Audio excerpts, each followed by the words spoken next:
You are listening to This is Oklahoma, hosted by Mike Hearn, telling stories of Oklahomans and those that have made it their home.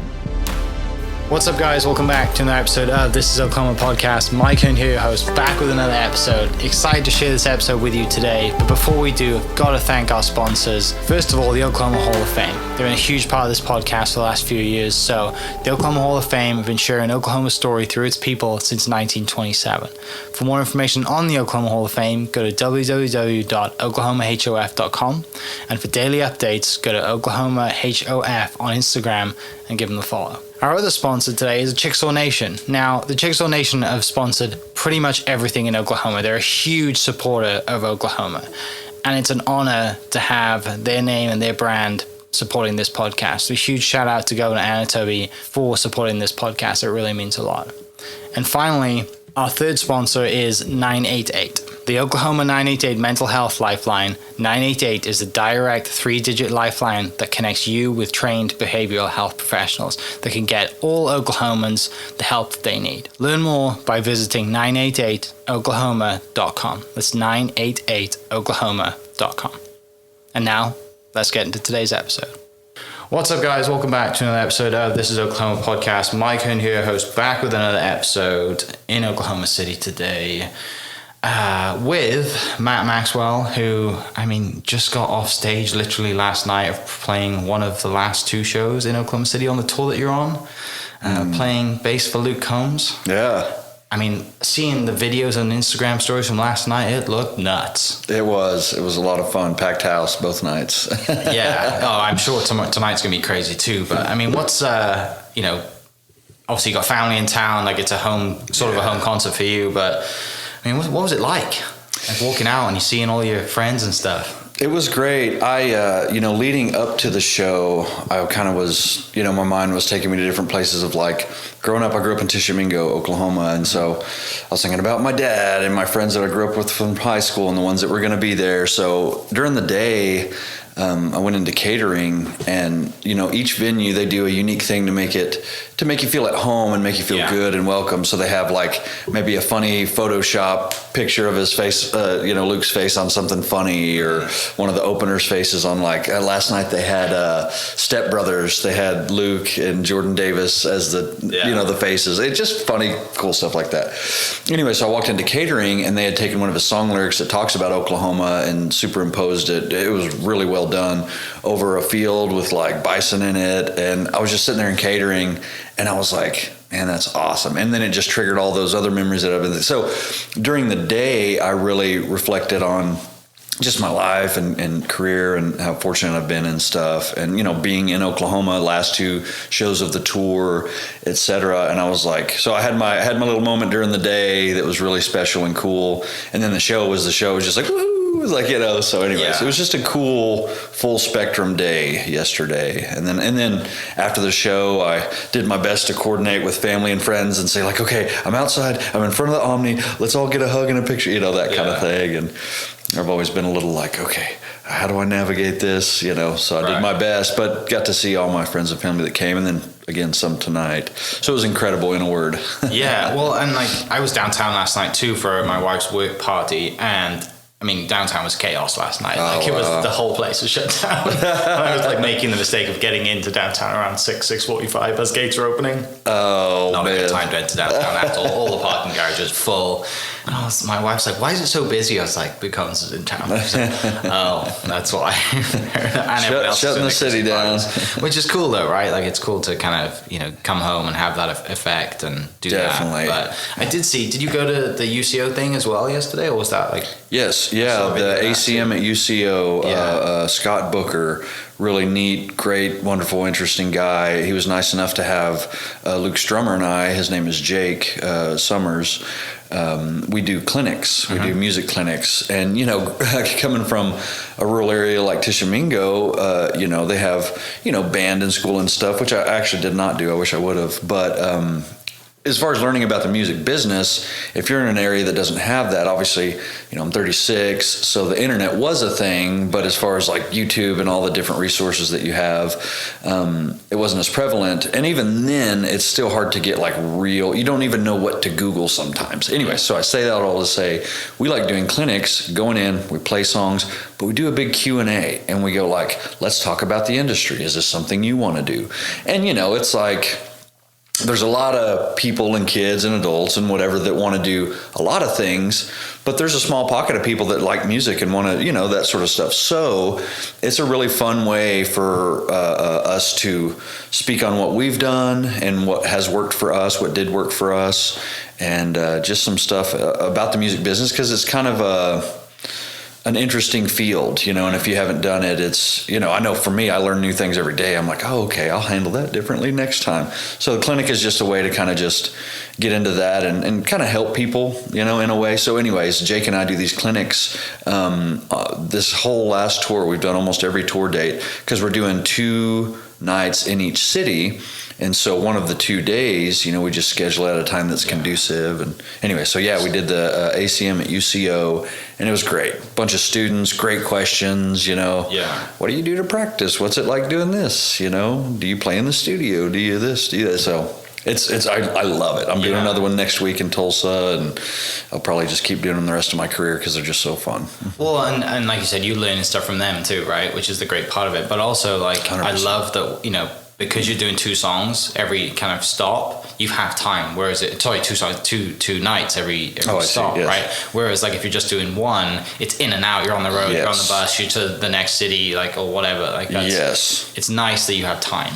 Absolutely. It's like, I gotta find the showers and go get something to eat, and here's the hotel, and so by the time, we haven't ran these songs in a little while, so in sound check and then sound check. Yeah, you're right. It ends up being quite a day if it's just one in and out. So 2 makes it a lot nicer. Well, and like you just said, it's mass chaos. Right? Like you're definitely controlled chaos, and we've got we really do have a killer team, but you're right, it's a lot. That's one thing that I'm continually blown away by, is the people behind the scenes and how incredible a job that they do at what they do, because you get there and you're like, when I first started touring, it's like I walked into an arena, I'm like, wow, this is so cool, I'm so excited, blah, blah, blah. Oh, these things are empty. Oh, they build everything. Oh, they get up at 4 or 5 a.m. Oh, it's just a deep appreciation for what everyone does. It's like, catering got up at 6 to start cooking, or 5 or 4 to start cooking for everybody. And I don't know, it's just really cool to see the whole thing come together and how symbiotic of a relationship. It's just so cool, man. Yep. It's an interesting thing to do what we normally do, like at home or in our routine thing, on the road. Like taking it on the road is just a whole yeah it's a whole thing. So back to growing up in Tish. Tell me about that, because I had some college teammates who played golf down there. Cool. Who I think one of them is actually working at the golf course down there. Preston Lovett's his last name. I'm loosely related to the Lovitts, I think. Yeah, I am. He's about this big. Yeah, we're probably 3rd or 4th cousins. Yeah. Seriously. But he would always tell me, he's like, you gotta come down to Tish, and we always played golf in Durant, so it was close enough. Yes. And then one of our other teammates, his family used to kind of hosted us when we were down there, but we had a blast down there all the time. But that's the only reason I know where Tishomingo is, because of my teammates, and obviously Blake Shelton. Sure. It's kind of in that area, I guess. But tell me about kind of growing up and how music comes around, and how you end up grabbing a guitar, and because like you just said, it wasn't generally there growing up, right? Yeah. Compared to the bigger cities with the bigger schools and stuff. Yeah, absolutely. So I was born in Amarillo, Texas, and then I moved to go live with my dad. I was living with my mom. I went to go live with my dad in Tishomingo when I was about 11. He used to spend summers there. He was born in Texas, grew up there, and then eventually moved to Tishomingo because he had been there as a kid. We have a bunch of cousins there, a bunch of history there and stuff. So anyways, he moved there, and I was like, went to go live with him when I was 11. And somewhere around that time, you end up getting into school band program or et cetera. So I don't know what all the circumstances were, but I ended up not doing that. And again, in hindsight, I wish I would have. It's a wonderful thing. But so I got there and I just started playing sports and just trying to figure out what life was going to be like there. And I loved it. I have friends to this day from there. My uncle lives there. I still go visit him. I was there a few weeks ago. So anyways, there were some guys that were like a year or two older than me, and they played music. And I was like, man, that's awesome. I like music. Oh, people play music. That's cool. Anyway, so just it went from being an abstract thing to like, oh, you can do it. And so anyways, another friend of mine was getting into guitar and said, you should play bass. And I remember being like, well, what's bass? I don't know what that is. And so he described it to me, played it for me on a car, he said, here's this low frequency, anyways, however he described it. And he had a bass. So anyways, I started playing because of him. He showed me the ropes, and it was just really like, put your finger here, do this, and then put your finger here, do that. And then we're off to the race, just having fun. Anyways, I did that for a few years, and then didn't really know what I was doing, didn't have lessons or directions, but I was just doing it for fun and just trying to play by ear and stuff. Anyway, so then those friends that were older than me that played music moved to Kansas. There was a music program there. There was probably one in between Tishomingo and there, but they just settled in Kansas because they had other friends there anyways. So eventually I moved up there and did that same music program.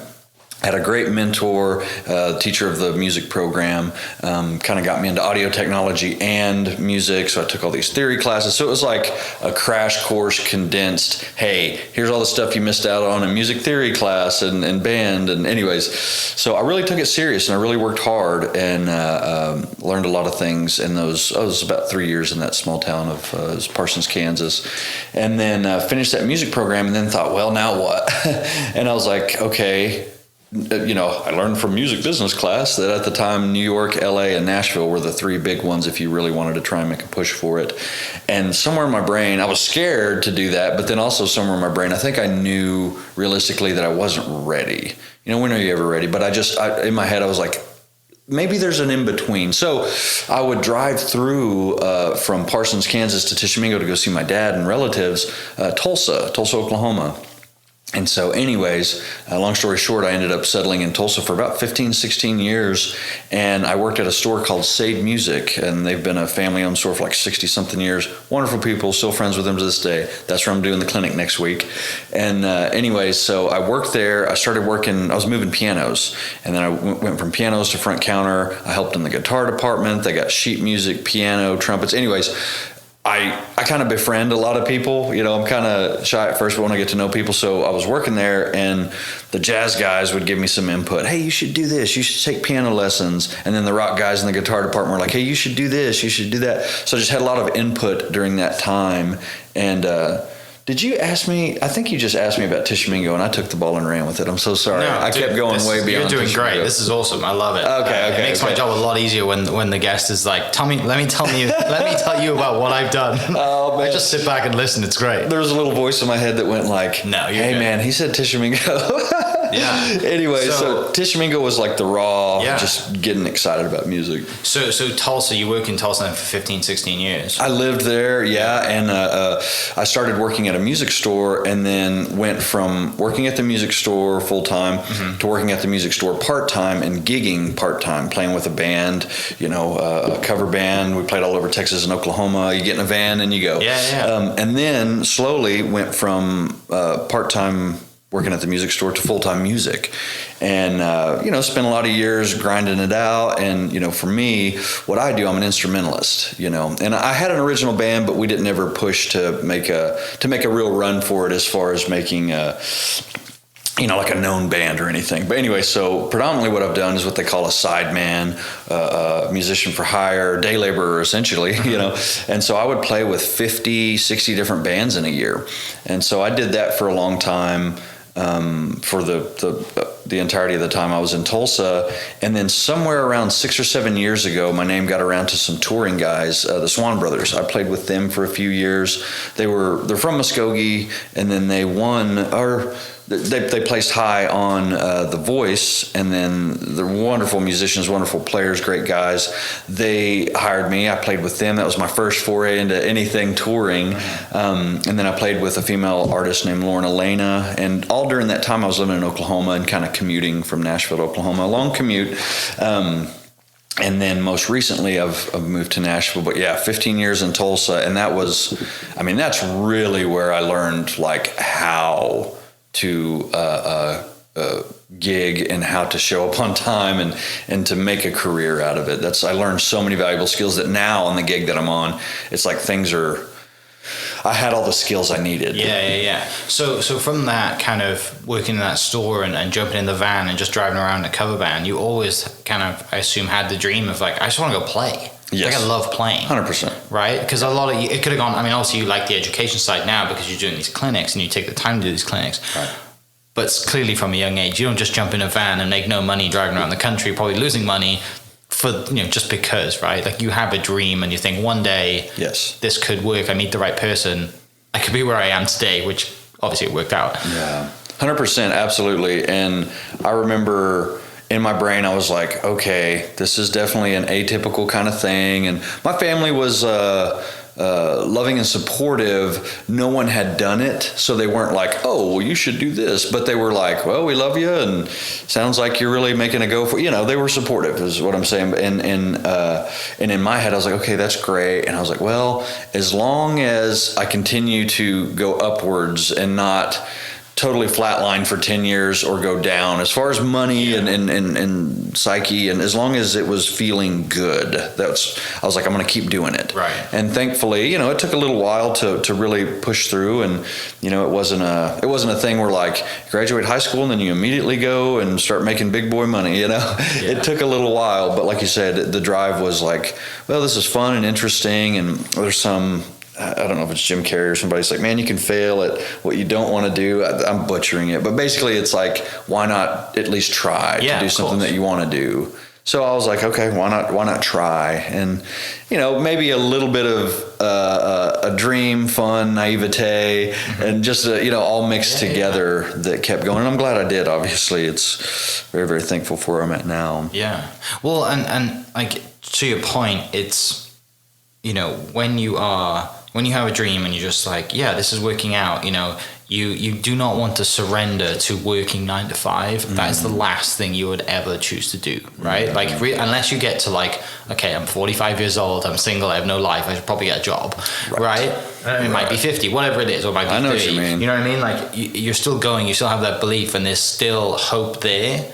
Then that keeps you going, right? Yeah, it does. And you're right. And I say that, and I'm like, you know what? I'd be playing either way, I'm sure. Yeah. I'm glad it worked out sooner than later. Right. So you're kind of commuting, and you're in the right places. You're kind of doing your own thing, and you're part of a cover band, but you're also like a guitarist for hire. Who was that first big break then that gets you kind of in the room and all? Was it the Lauren Elena one or the guys before, the Swan Brothers? And that gets you a tour, and you're like, oh, people like realize who I am. Well, in a way, yes, in a way. And, I learned a lot of valuable skills with them too. They're both incredible musicians. One of them is a bass player. And so I knew I was like, man, I better be on it because they'll know they're a bass player as well. And so I learned, the ropes of that, but also how to tour well in a bus with other people. Yeah. I see these different, like, I don't know what to call it, like personality archetypes. And it's like, there's a few that work well on a bus. And then there's some that's like, okay, either you're just going to have to be quiet all the time or you just can't do it. You know what I mean? Yeah. So thankfully I just rolled the dice and went like, oh, okay, I'm easy to be on a bus with, I think. Yeah. So anyway, so I learned that like, oh, okay, this will work for my personality type. Oh, thank God. My farts don't stink too much and I'm fairly clean. I think I'll be okay. Right, exactly. Yeah. Okay, I hold it in here around the boss and then let it go and or whatever. That must be tough though. Like you're thrown into an environment where you are, in this metal box that travels around the country, and then you're on stage. I mean, you spend so much time with people. Yes. You have to have that relationship. You have to build those. You have to be open to building. You can't just be, no, this is my way and well, you probably won't last very long. Yeah. I'm sure there's plenty of stories out there, people in the industry, they're like, this guy, like, if he'd just kind of bit his tongue, he could have been on tour with the best players. You know what I mean? Like, it goes a lot to say about your personality and who you are, not just as a musician as well. Well, thanks. That's sweet of you to say. I feel a lot of it was just, it's like we develop our personalities, we make our decisions, but some of that stuff is just kind of, you are who you are, you develop it by like 5 years of age. Anyway, so and so I'm just thankful. I'm glad and lucky that what I wanted to do matched with like maybe who my personality traits ended up being or whatever. So yeah, I'm very, very thankful.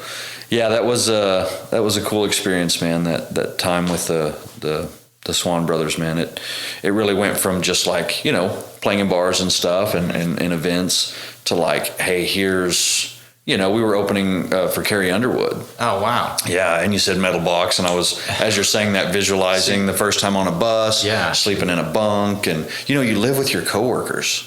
Exactly. Think about that. That's like, it's like, I hope you like your coworkers because you live with them. I'm trying to think of who plays guitar for Carrie Underwood?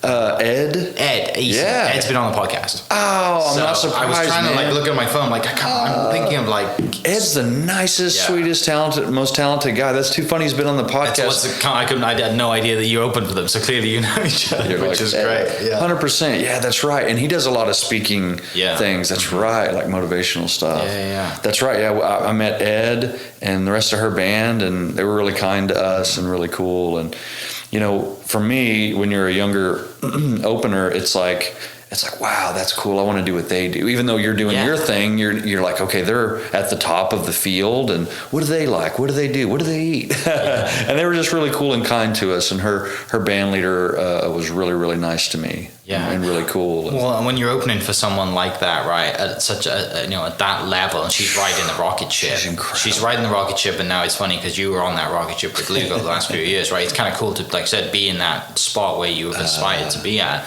but you get to see, you're in these arenas or you're in these places, right, and you're like, even though in your head probably like 50, 60, maybe 80% of these people aren't here to see us. They're still here because they love country music, right? Yeah. And you're like, but you're still getting reps in front of, it doesn't matter to you. You're still getting reps in front of, so when you do get the opportunity to open, it's just normal. Yes. Which is incredible. Yeah, absolutely. And that's keen insight, because I do have people ask, and people that are like, don't know anything about the industry, a little bit, quite a bit, and then whatever. And then the rest of us trying to learn about it. And, some people ask, they're like, how do you do this? How do you do that? And it's like, well, you work up to it. You really do. It's like start in a bar with 10 people, what's the funny thing people always say? The chicken wire and the beer bottles being thrown at you. I'm kidding. But that Scene type from of the Blues vibe. Brothers. Yeah, exactly. So it's like, and then you work up to here, and the funny, so sorry, I'll finish one thought and go back. And then you work up to the, casinos, and then the theaters and the whatever, and then the arenas, and you're so right. It's progressive. So when you get there, it's like, okay, this is still new and exciting, and I want to do a good job.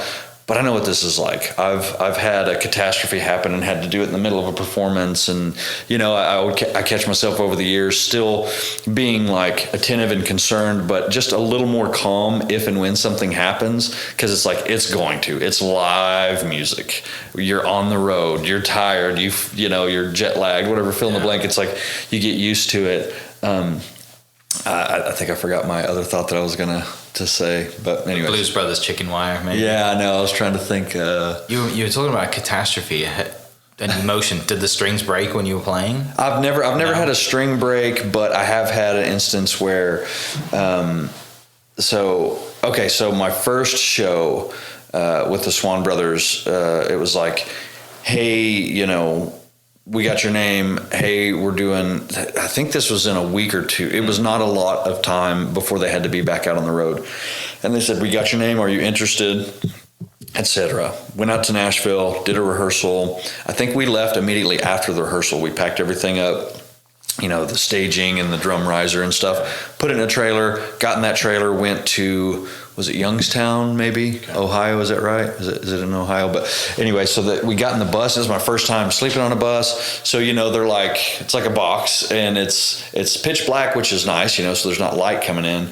But it moves, because the driver, and, if the wind's blowing hard, you hit a rumble strip every now and then, whatever. Anyway, so I was getting used to that. And then, man, I got to sleep, and then this loud explosion happened. This in my head, I was like, and so the bus has stopped, and I'm like, what in the world was that?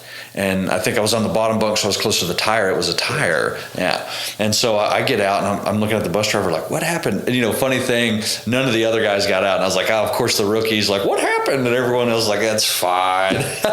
Welcome to the road, kid. Yeah. And so I get out, and I'm like, what's going on? And he's like, we blew a bus tire. They had to get a crazy truck with a jack. And anyways, there's all that going on. First touring gig, I'm still like, going over the songs in my head to make sure I don't mess up in front of that many people.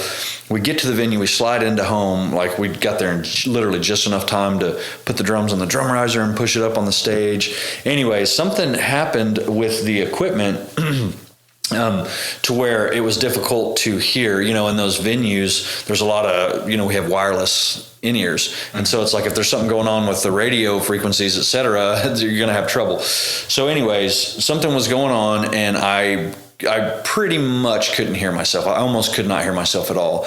And so the whole show, I'm listening to the drummer, because you can hear and feel the drums through those in-ears. Yeah. So I'm listening to him, and I'm kind of going on feel and memory. I could hear the vocals. Anyways, it was all the different crazy things that could kind of happen for my first touring show happen. And then I get backstage, and I'm like, what just happened? Is this going to be every day? And, Zach, the singer, was like, well, man, he goes, everything crazy that could have happened. So it's all going to be great from here. And he was so right. Yeah. He was so right. So anyways, it was just a funny road story. What leads you to get in that phone call that week? Like, does their bass player kind of like, what happens? So I don't know the circumstances, but they were in the middle of a tour, and their bass player had stepped down or something. I don't know. So there's so many family issues, just saying in general with people. So he left, and I had been playing in the Tulsa area for a long time, and a lot of what I did was like cover band or casino band. I played at churches, and then every now and then I would play with an original artist, and those original artists, are doing their best to get bigger and bigger, and some do, and some push through. I was playing with a guy, he's still a dear friend of mine, Corey Kent is his artist name, and he's awesome, great songwriter. He was like, gosh, I think he was 15 or 16 when I first started playing with him. And then there was a drummer that filled in with him that played with the Swan Brothers, because he was friends, this weird networking web. And so he filled in, and he goes, well, that bass player was a nice guy, and he was talented. Cool. Awesome. Then they were out. He was with the Swan Brothers, and they were on the Brad Paisley tour. He was telling me all about it. I'm sure you could see my eyes were this big when he was talking about it at lunch. And anyways, we played that gig. Time went on. I don't remember how much time went on, maybe 6 months or something. And then he remembered me, and he went, that guy seemed like he would be all right. He recommended me, got in with them. Yeah. Another funny side note on that same subject, similar thing with Luke. I had met Tyler, his current band leader, a long time ago. He's from the Tulsa area, Bartlesville. And so I met him, and I was playing in his band when he was about 16 or 17. I think I was a little bit older, but somewhere around there, like early 20s. And we played for a few years in different bars and clubs, and he wrote songs, and I was like, man, this guy's incredible. He's going to go on to do something. Time goes on. He moved to Nashville. I was still living in Tulsa. Met Luke. Luke blew up. He's been there for 6, 7, 8, 9 years. And then he remembered me and called me for this gig. So testament to the power of networking and, nepotism, not in a negative way, but just like who you know and who believes in you. Like still being, like, it goes back to you just still putting yourself in that scene, right? And, like I said, it's not for the money. It's not for anything. It's just because one day I might get that phone call. And you've had 2 phone calls from that, which is great, right? Because you consistently put yourself there. Yes. And, then it doesn't just happen overnight, right? And obviously you're very good at what you do. Otherwise you wouldn't even be considered. Like it's awesome to look back at it and see that. One of the things I'm kind of interested in is, what's day of like? Like, what's day of gig like? What's your kind of routine? You after you do this, and I'm extremely grateful for you to give me an hour today, obviously, before you have another show. But what's kind of like on the road like that is the Friday and Saturday the same routine, or is it more sound checks Friday and then we just chill Saturday because everything's set to go? Great question, and I'm very grateful you had me on. You have a wonderful thing going, so thank you. Yeah, absolutely. So yeah, when we do the 2-day thing, the Friday and Saturday, if they're in the same city, the second day is a little bit more chill. However, we typically, the drummer and I do a clinic on the Saturday, so it does add a little bit more. We get up a little earlier for those, get an Uber to the place, etc. And so Saturdays end up being, we typically don't have a sound check. So it does allow for the clinic, and that's nice. But when say we didn't have a clinic, Saturday would be more chill for sure, you know. And then every now and then you'll get an off day on the road. You know, the routing is such that, you know, it doesn't make sense to come all the way across the country to whatever. Or you know, next year we're doing Australia, and so it's like we're going to be there 3 weeks, and so we'll definitely have some days off. And so those are really fun because it's like, you know, when you're working, you're working. I mean, even if it's music, you're still working. But on the off days, it's like, okay, we're here, we have a day off, and if you don't have something to work on peripheral, if you're not writing a book or so, you know, then it's like, well, I'm going to go explore this city. I love that. That's so awesome. And then this year, we did these stadium tours, and we would go up a day. I think we were going up either Thursday night or Friday for a show Saturday. So, you know, Friday you get done with sound check, it's like, well, you got a little time. Or then Saturday day of show, you have a little time, and we walked around Seattle and Denver. And so then that's really fun, you know, and I like history, so I'm always looking at whatever. Or we were in Canada, and Quebec City was awesome. Walked around that city, a lot of history there. And I'm looking forward to next year. We're literally going on a world tour, and it's like Oslo, Norway, and all these places that it's like, even if we're only there for a day, I'm going to be like, okay, I have 1 hour. I'm going to walk around the venue, you know, or whatever. We're going to New Zealand, and I really want to go see I was at Hobbiton. I want to go to that if I can make it over there. That's, I mean, the fact that like the world tour's next, that's incredible, right? Like, it really is. Doing stadium tour in the States is great. Stuff. But when you like world tour is like, you know, when you were a little boy and someone gives you a bass, you're like, that's exactly. You never think I'm going to be on a world tour, but when you look back, you're like, what? Like how? Wait, Oslo, Norway, New Zealand, Australia, like really? Places I never. You know, you're not gonna pay to go to these places, right? On vacation sometimes. Yeah. There's only so much time in life, you know, and it's like you put it well. I think back at these times and I go, you know what? I remember being in Tishomingo and practicing on my bass. How in the hell would you conceive of, unless maybe your dad was a touring musician and they were like, well, son, this is how it goes. It's like, your dad's no conception. Right? Yeah, exactly. It's like no conception of what that would look like beyond your bedroom. Yeah. And it's beautiful and it's pure and it's cool. But then as you start like getting a little bit older, you're like, well, I got to make money, and how do I this and how do I that? And then you get here and you're like literally going on a world tour. I mean, it's mind blowing, you know, growing up in Tishomingo, it's like, didn't even know some of these places existed, so to speak, you know, and it's wild. It's a pinch yourself kind of thing. Right. So then, you know, back to what you said, you know Luke's band leader who is from Tulsa. So you get that phone call. He's like, hey, we're kind of interested. What do you know? Just, do you have time? Like how does that work? Because like, and what's the stage of Luke's career at that point too? Because Luke played here, God, 3 or 4 years ago, I think. Played Criterion. BOK. Oh, okay. Maybe smaller. I think it was Luke. And then maybe a year or two ago, we played BOK. So he's close. I joined a year and 3 months ago, and so my first show was Boone, North Carolina, at his old alma mater, his college, and it was like 35, 40, I don't know, a ton of people. That was my first. What a show! Packed out, sold out.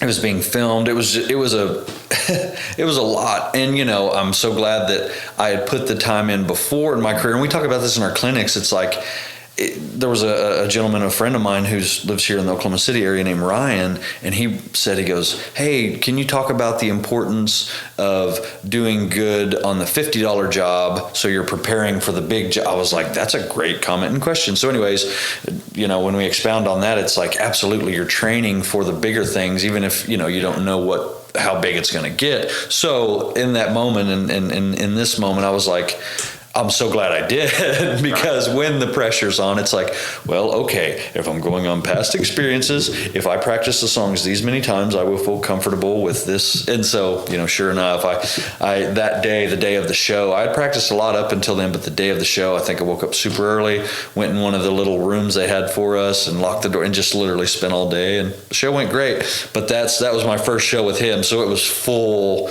vertical tilt, it's been wild. And so, yeah, Tyler called me, a year and 3 months ago ish. And I've known him for 15 years and we had been friends, but he's busy on the road. I'm conducting my career in the way that I can. And, and he's seeing that I'm, doing the road thing, and he's like, oh, okay, this guy, even if it's subconsciously like, oh, he's doing well as well, good for him, pat you on the back, congrats. And I'd see him or hear from him every now and then, be like, hey man, congrats to you.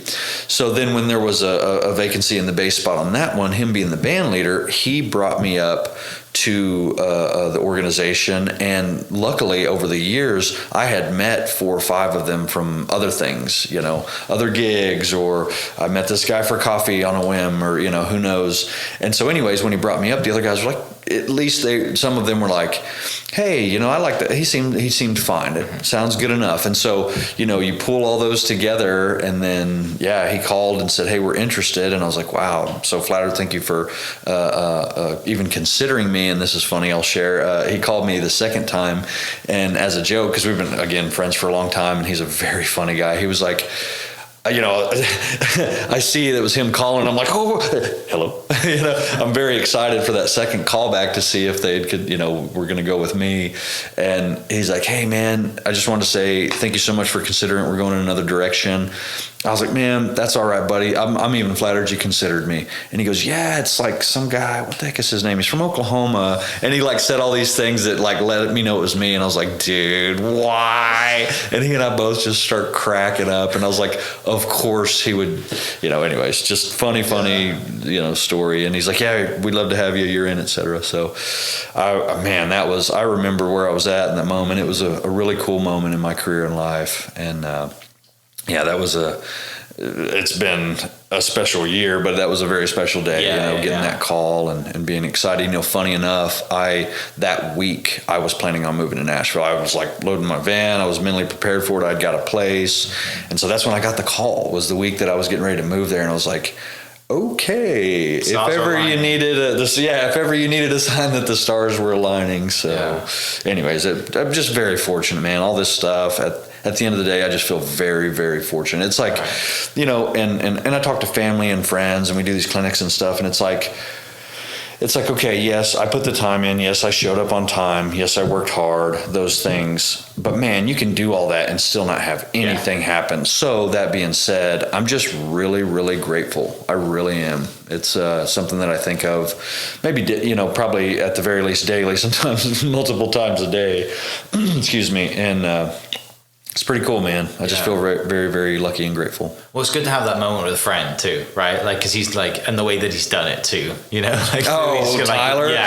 Dude. And now, really now well. I can laugh about it in the moment. I was like, I hate you. Oh, dude, why would you do that? But right. It's like your friends. They're your friends, and they like to, So when you're playing that first gig at his hometown or his home university, is it noticeable how much louder it is when an artist goes home? I don't remember, and I just remember being so there we go. They probably were, and I just didn't. I have no doubt they probably were, but I will say this on that note. We played in some venues do stand out as far as noise, whether it's the structure of the building and the people or both. It's probably a mixture of all of them. One of the rowdiest crowds recently, I think, was Quebec City. Really? Yeah. They were excited. They were loud. They were they had the plastic beer cups. They were throwing those in the air. And I was like, these people came to party. It was so fun. They were a very, very rowdy crowd. And then during the show, we have in-ear monitors. They go in our ears. So you can hear what's going on outside you, but it's muffled for sure because you want to hear what you're playing. And in the middle of the show, he does an acoustic kind of thing. So we step off, I take my in-ears off, and then there's a piano kind of ballad thing that he does. And so then I get to listen to the crowd, and I'm just like, you can hear how loud they are. And one out of every 3 or 4 shows, someone proposes to their, it's like you're sitting there and they're kind of loud, and then you hear like a giant roar, and it's like, oh, something's happening. You look over, someone's proposing to their girlfriend.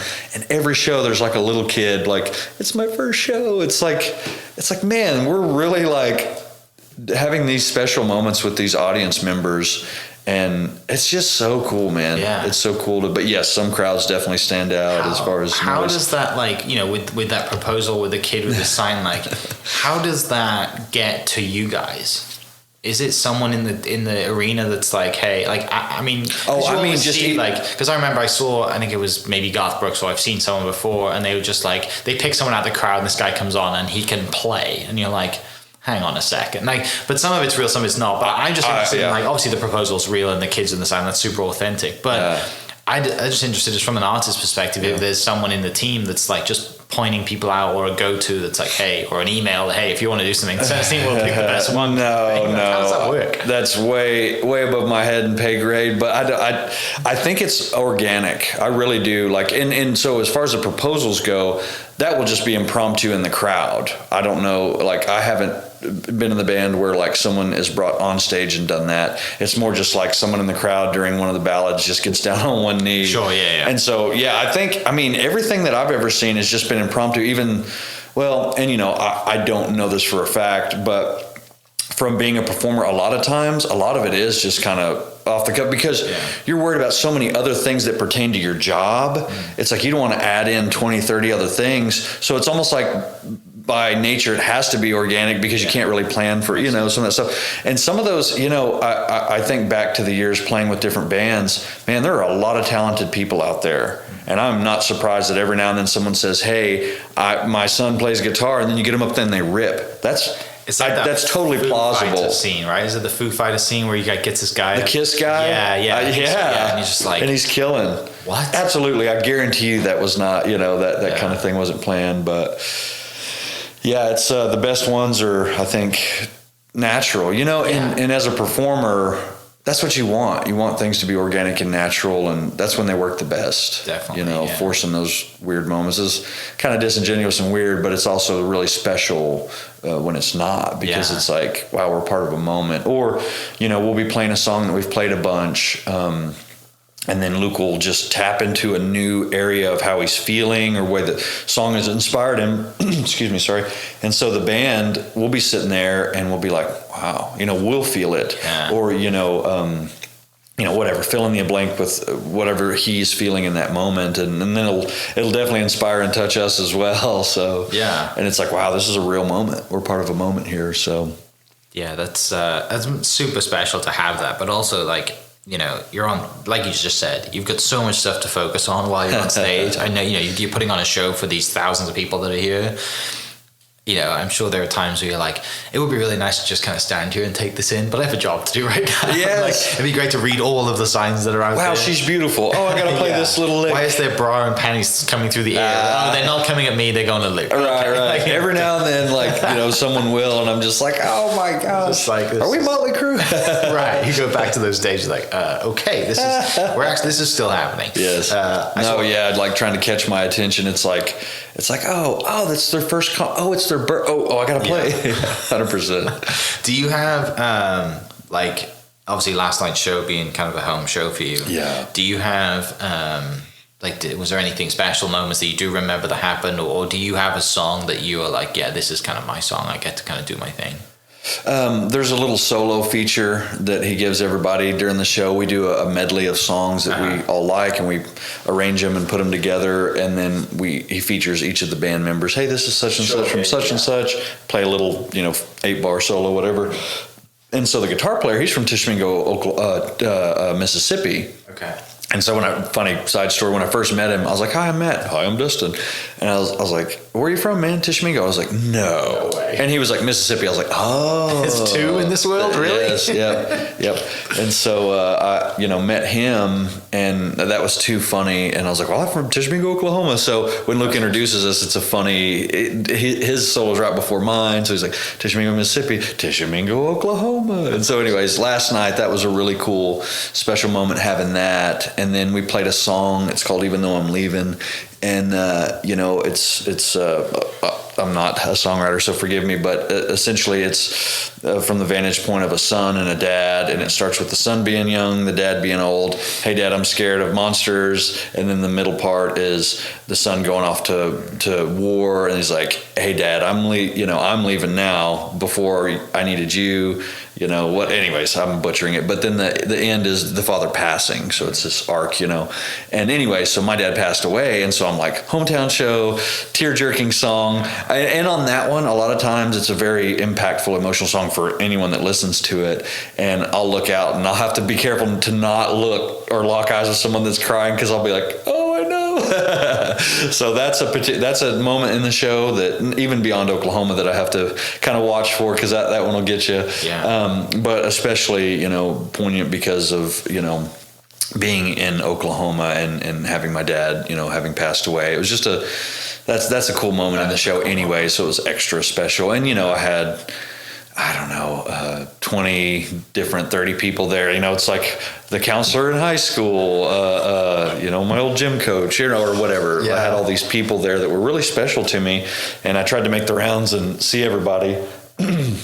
But just knowing that they were there, and then like playing and kind of forgetting where they were seated, and then seeing them going like, oh yeah, they're my friend. Well, that's the really cool part about the way the stage is set up, right? Because it's a center stage. WrestleMania. Oh, so good. When I saw that, I kind of checked last night. I was looking when we were driving into town to my wife's work party. I was like, let's see the stage set up. How much are tickets going for, and what are the tickets at? And I was like, it doesn't matter where you are, because it's right in the center.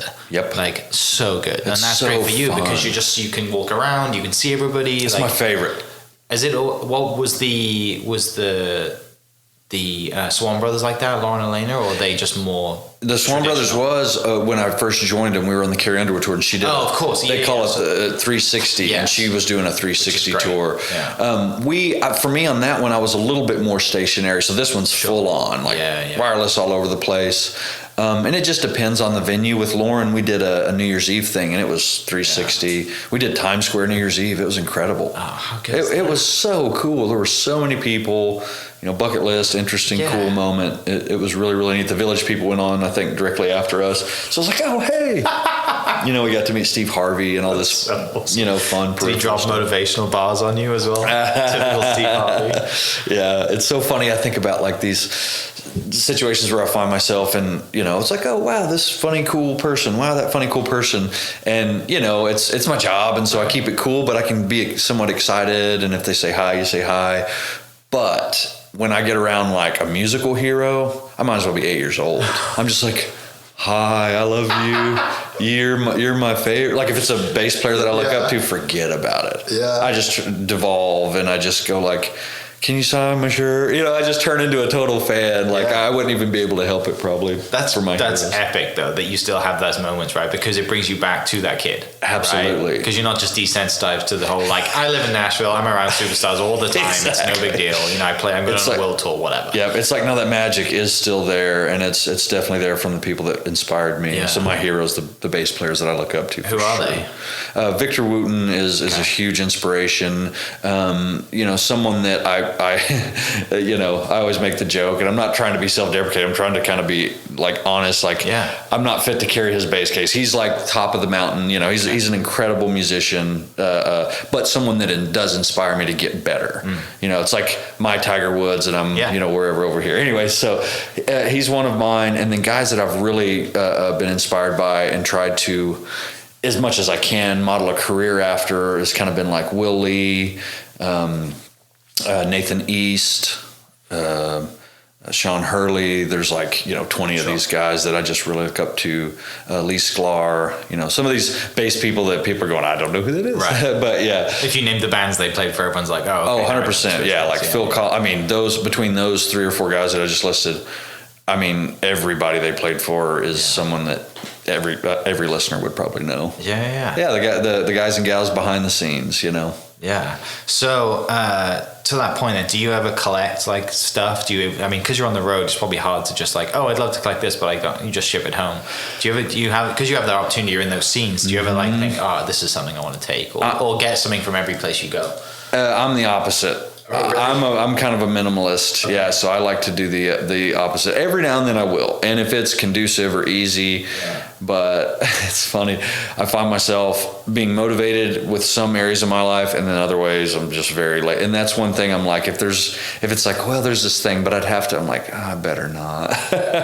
So, anyways, I do, and like, you know, like passes. They give you passes for events, and then it ends up being thrown into my bag. So then when I get home, so I do have some of that stuff just because of the ease of just throwing it in a bag, and maybe one day I'll do something with it. But those concert posters they do for Luke, they're always so cool. And they have, I don't know if they have a local artist do it or what, but every one I'm like, that's incredible. And every now and then there'll be extras. And so I've taken a few of those home, and it's just so cool. And you look at it and you go, I framed one, and I mean, it literally reminds you of that moment in time, and you know, it's just kind of there forever. So I'm trying to think. Other than those passes, I can't think of anything that I keep. Just the memories. You know, a lot of people have said, "Oh, you should keep a journal," and they're right. They're so right. I'm just lazy, and I'm not. Well, you have a million other things to do. I have a million other things to do, and yeah. So I don't know. Maybe one day I'll look back and be like, I wish I journaled. I probably will.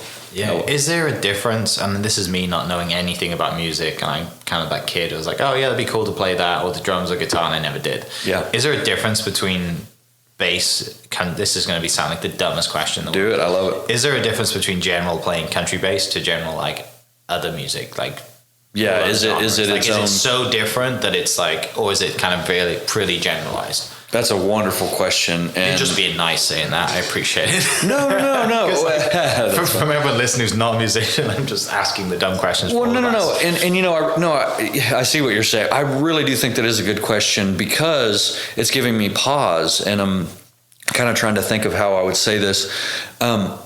I wish I had more time to answer it, because there is, in a way, and I'm going to stumble my way through it. But yes, I believe so. And it kind of depends on, I don't want to call it what subgenre of country you're playing, but like what style, like if it's an older kind of style of country. I will say this, I've played a lot of different genres. You know, as an instrumentalist, I can go play in a Latin band. I can go play in a rock band. I can really bounce around. And that's what I did in Tulsa a lot. There's a great music scene there. In Oklahoma City, I would come over here to play, and great musicians. And I would play in a wedding band. So I'm playing funk, and I'm playing Norah Jones and Frank Sinatra. And then later in the night, we're playing Bruno Mars, and I'm playing slap bass. It's like I would play a lot of these different styles of bass. And I love that.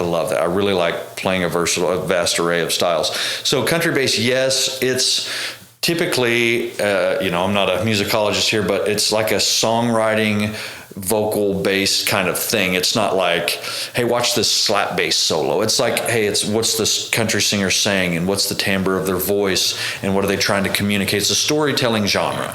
And so I'm there to support that. You know, I'm not there to be like, hey, look at me right now. Yeah. It's like, hey, look at this story, or this song, or this vocalist.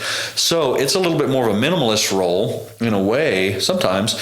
And so if you don't respect that, or you don't know how to do that, you can really overshoot it and not play the genre and give it the respect it needs.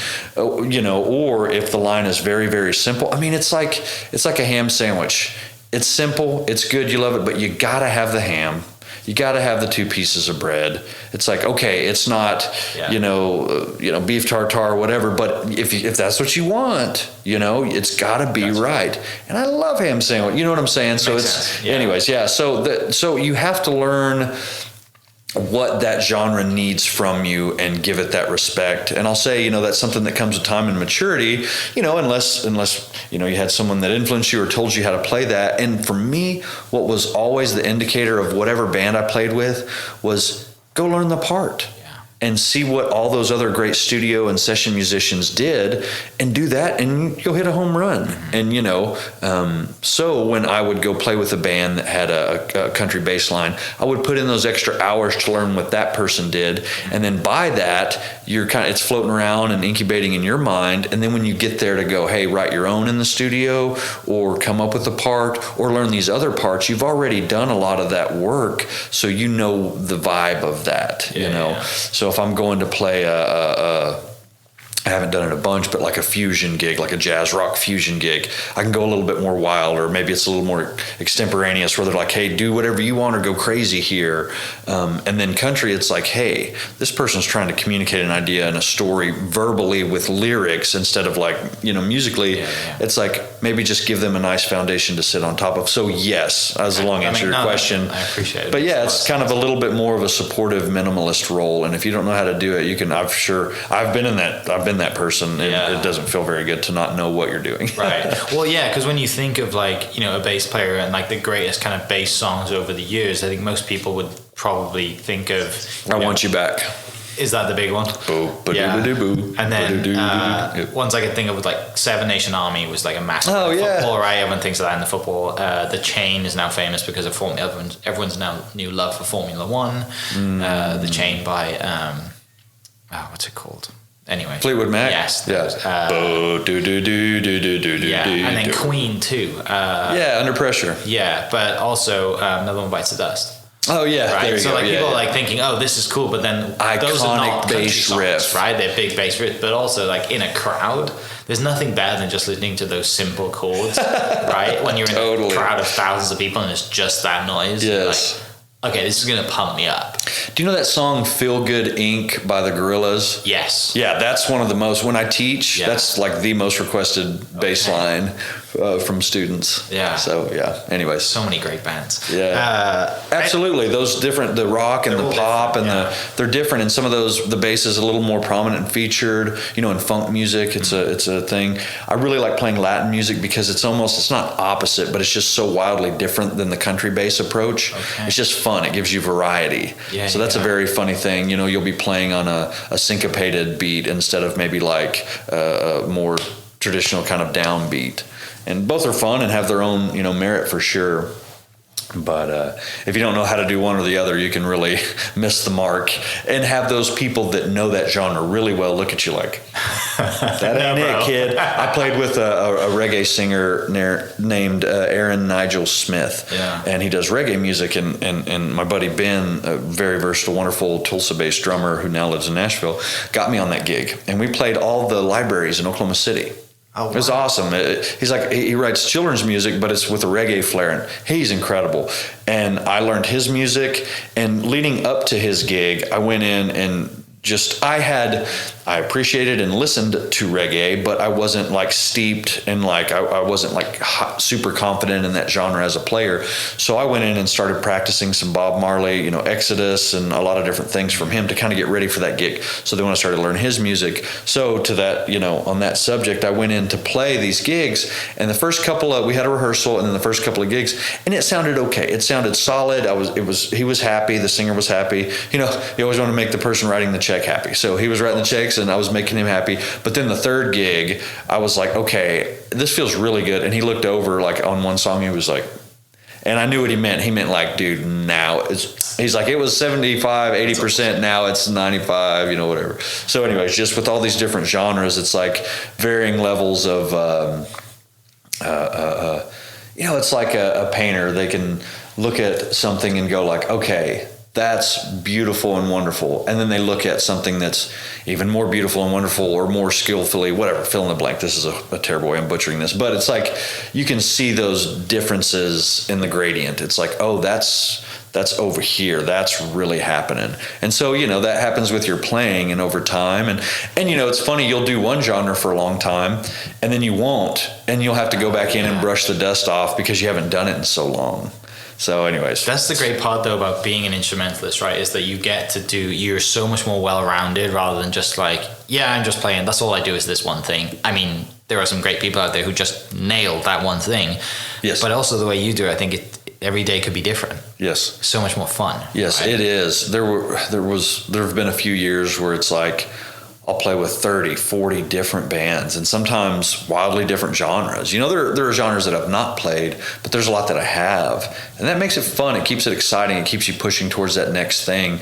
And man, there are still plenty of genres that I just would consider for me like I suck at, and I'm like, man, that would be fun to really get good at that one day. So yeah. Luke has downtime, and in that downtime, I'm working on my own transcription, or I'm learning some new skill, and I take lessons sometimes. You know, with Zoom and Skype and FaceTime, you can really reach out to. So there's all these world-class bass players that I've been lucky enough to pay them for some lessons, and that's been fun and challenged me in new ways and stuff. Well, it's also a great lesson to others listening that you are at the top of your game, or getting close to the top of your game, about to go on a world tour, and you're still taking lessons. Right? That's fair. Like, that's to people listening who are like, no, when they like, oh, I've arrived. No, you can always be learning. You can always do something, always perfect what you have. 100%. And this is something that I found out a long time ago.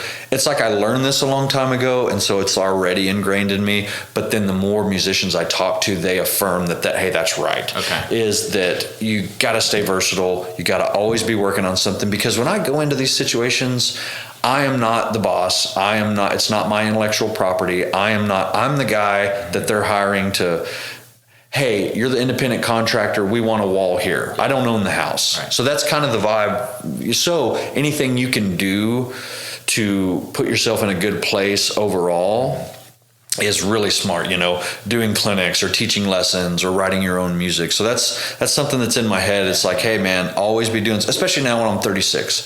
Hopefully maybe one day when I'm, I'll always play music, but if I don't, if I'm 60 years old and I don't want to, whatever, get in a van and, whatever, then hopefully I will have done enough things to help myself that I can kind of go to St. Thomas and just live there. I don't know. And teach people over Zoom from the there beach. You go. Right? With the backdrop of the palm trees. Thank you, technology. I had a guy, had a professor in school who did that. He moved. He was like in the Air Force or whatever, and, was like landed planes on aircraft carriers, and in like back in the war. He was old. And this was probably, I don't know, 8 years ago. Mm. And he would do a business economics class from his front porch in Belize. I'm like, dude, I can't tell you how much I hate you right now. And it's like the first week of January, it's miserable outside. All the grass is dead in Oklahoma. I can't go play golf. And you're Skyping. Got a tan, and he's like, hey, telling me about economics. The drink in his hand. No. It's like, I hate you so much. It's like, hey guys, look what it's. So I think after a vote, we turned his camera around so we could see like his office rather than the view he was looking at. I love that. But I think finishing up, I got some quick fire questions, but okay. I did get a text from one of my friends he's a big country music fan, Ryan Thibodeau from the Boys of 266M. Who is the most talented country artist or singer that you've ever been around or met? He already has an answer for it. I'll give you his answer, and he says it's Keith Urban. And our group text is blowing up because everyone else thinks it's not Keith Urban. But I'm interested to hear your thoughts on that. You can obviously say it's Luke because you're employed by him, but you can say it's somebody else if you want. But he's one of my friends is probably the most in love with country music right now. So I'm interested to get your insight on that. So I have the great fortune of playing for someone that I get to not only see their talent, but how they treat people, everyone, venue staff, band, employees. And so not only for me, do I get to see someone as a great performer and vocalist and mind because they write their own songs, etc. I get to see who they are as a person. And so I can't not. Luke is he's such a talented vocalist. His timbre's great. The barrel, soulful voice, it's incredible. And then also he writes his own tunes, he co-writes and writes his own tunes, so it's his mind and his heart. But then also who the dude is as a person. This sounds like a commercial or something, but it's true, it really is. So yeah, of course I gotta go with my dude, man. Luke's the best. Yeah. There you go, Ryan, just for you. What is your go-to food on the road? Do you have like what's your rider? Do you have any like special requests in the rider as a bass player? Do you even get one? Like, what is the scene with that stuff? We travel with a catering company and they hook it up. They really do. And let's see. Oh, when we were in Scotland and when we were in London and Toronto, there's some of these cities that really stand out. It's like catering's on point. And so we had some wonderful lamb when we were in Scotland and Ireland. And I won't forget that because that was just great. Obviously, potatoes as well. They were great there. They really were, every form. Yeah, absolutely. Go-to food. Man, we had some great Tex-Mex Mexican food yesterday, and man, I sure wish I knew the company so I could plug them because it was great. Yeah, quesadilla. I think quesadilla. Okay. As simple as that's my go-to. It's easy. It's go-to. It's the one. If I go somewhere and I'm like, I just need something. I'd say probably quesadilla. Not any just red colored M&Ms or anything like that. Oh, I see what you're saying. Right? No. Nothing specific like that. I've heard some horror stories over the years, I'm sure. Do you have a guilty pleasure? Let me think. Probably death scrolls on Instagram of like funny animal videos or, just hours. It's embarrassing. It's like ridiculous at how much I'm just like, oh, look at that dog. Oh, look at this, guy falling off of whatever, just stupid things that are total time wasters. But, for me, I'm always traveling or playing or, I practice. I have a practice routine I do through the week. So if I'm not doing that, I almost try to give myself a little grace of like, dude, It's okay. Yeah. Go on an hour and a half death scroll on Instagram or Facebook videos of like funny, crazy. So I'd say that. What's another one? God, I'm pretty boring outside of music. I really am. What's your practice routine? You just mentioned your food for that. What's that? Yeah, so Monday through Friday, this week I've slacked off a little bit, but today being Saturday, I'll make up for the time that Anyway, so I do 1 hour and 45 minutes of that is music related. I do 15 minutes of Spanish. I'm trying to learn how to speak Spanish. Oh, really? So I do 15 minutes every day, Monday through Friday. Any particular reason on the Spanish? I studied it a little bit in middle school in Tishomingo. Okay. I had a great teacher there, and then a lot of friends that do speak, and I just think it would be a really good language to speak, and also just a fun challenge for myself. Yeah. It's a fun language, and I'd love to go visit, Costa Rica and Mexico and all these places where I could put that. And it's Latin based, so while I would consider, like I said, driven in ways, I'm also lazy. It's like if I learned something that was just so wildly different than that, I'd be like, I don't know if I could do it. Yeah. But Spanish, I'm like, you know what? If I work hard, there's at least some overlap and parallels and similar words. Anyway, so I just it's one that makes sense to me and seems within my grasp with all the other things that I do in life. And so 45 minutes, I split it up into 3 different 15-minute segments. 15 minutes of chordal, harmonic ear training, 15 minutes of melody kind of ear training, and then 15 minutes of bass specific. I won't get too nerdy, but like arpeggios, diatonic stuff with a metronome. That's like bare minimum. And then I play a gig or I work on a jazz thing. So, but that's like, to me, like I think of it like brushing my teeth. I have to do this. I'm a professional musician. If I can't do this, shame on me. Yeah. And that's how I motivate myself to do that. And there are days, man, sitting down for 15 focused minutes working on chordal ear training for me can be grueling. It really can. And so, it's a challenge to try and keep that up, but that is an amount of time that pushes me just enough, but that's also within my reach, So that's my hour of I have to do this, Matt, kind of stuff. Yeah. And some days it's, even with, AirPods and phones, it's, I gotta stay on top of it as far as discipline goes. So yeah, it's so simple as well, right? I think it goes back to whoever's Michael Jordan or Kobe would always start practice with a chest pass. Like you got to have those basics, those foundations, just so you don't forget those fundamentals. Because if you forget those, everything, and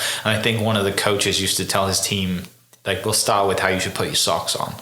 Let's start with that. Like, you put your socks on first and properly, then we'll go with your shoes, and then you can tie your shoelaces, and we'll start from the ground up. There's something that's tied into psychology with that, like making your bed and all that stuff. It's like, which I don't do, but Yeah, that's my chest pass drill. You know, that's like, hey man, if nothing else, Matt, you're doing this. And what I find is, you know, it's the fundamentals and basics. So then when I go to learn something more difficult, or we take a week off from the road or a couple of weeks, as long as I'm keeping that going, then when I go back to play through Luke's songs before we have a show, I've got my facility and my muscle. I mean, these are, you know, you got to keep your muscles. I mean, you know, you can't not work on a free throw. It's like, you know, conceptually, but those muscles, they atrophy, and they do in your fingers too. So that's my chest pass drill. Tell me about the tats, finishing up. Tell me you got some tattoos on your hands, and what's the reason? You have any more coming? And too funny. So I'm on Oklahoma podcast talking about music and bass and life and stuff, and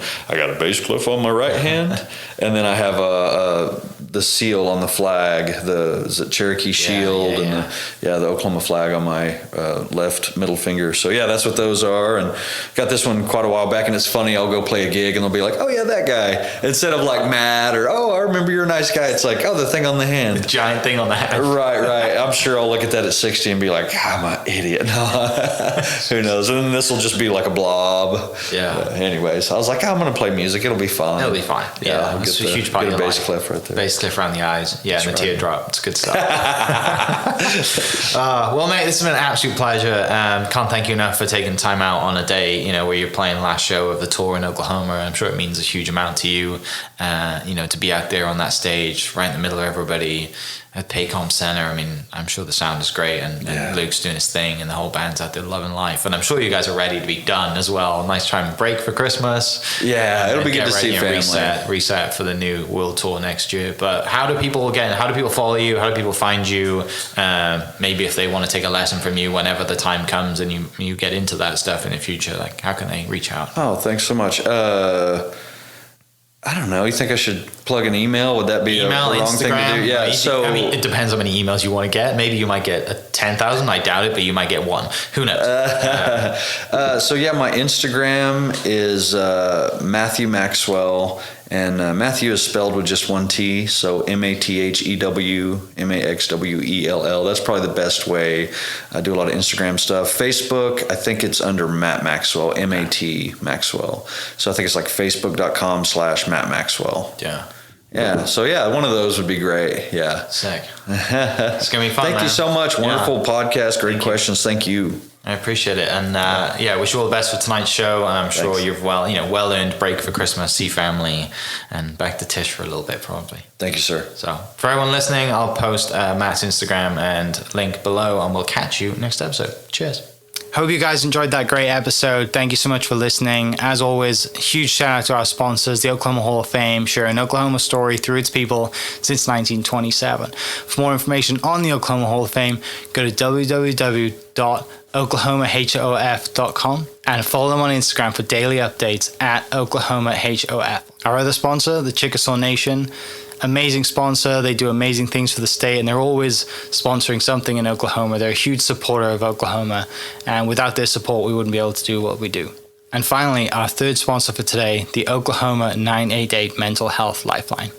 988 is the direct 3-digit lifeline that connects you with the trained behavioral health professionals that can get all Oklahomans the help that they need. Learn more by visiting 988oklahoma.com. It's 988oklahoma.com. Thank you for listening. Thank you for listening. We are inspired by those around us and hope that you are too.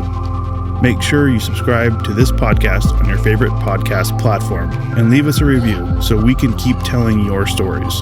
For more great Oklahoma content, follow This Is Oklahoma on Facebook and Instagram.